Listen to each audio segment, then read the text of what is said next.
अखिलेश ने महाराष्ट्र में भाजपा की महायुति का अंत महादुखी क्यों कहा?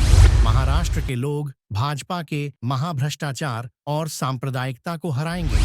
अखिलेश ने भाजपा के सहयोगियों को दागी और धोखेबाज क्यों कहा?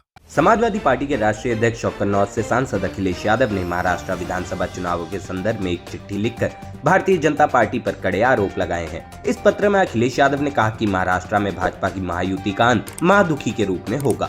उन्होंने महाराष्ट्र की जनता से अपील करते हुए कहा कि उनकी जागरूकता इस चुनाव में भाजपा की साजिशों, नकारात्मक राजनीति और सांप्रदायिक चालों को समाप्त करेगी। अखिलेश यादव का कहना है कि भाजपा की नकारात्मक रणनीतियों के मुकाबले संयुक्त विपक्ष की सकारात्मक रणनीतियां हैं, जिसे भाजपा ठीक से समझ नहीं पा रही है। उन्होंने भाजपा पर आरोप लगाया कि वह महाराष्ट्र की अर्थव्यवस्था को कमजोर कर उसे आर्थिक, सामाजिक और राजनीतिक रूप से पिछड़ाने की साजिश रच रही है। अखिलेश ने कहा कि भाजपा ने महाराष्ट्र के समाज में पुरानी मित्रता और भाईचारे को भी तोड़ा है और समाज में बिखराव पैदा किया है। सपा प्रमुख ने भाजपा पर महाराष्ट्र के हितों के खिलाफ काम करने और राज्य को आर्थिक रूप से कमजोर करने का आरोप लगाया। उनका कहना है कि महाराष्ट्र के लोग, मीडिया और प्रबुद्ध वर्ग इस राजनीतिक चाल को सफल नहीं होने देंगे।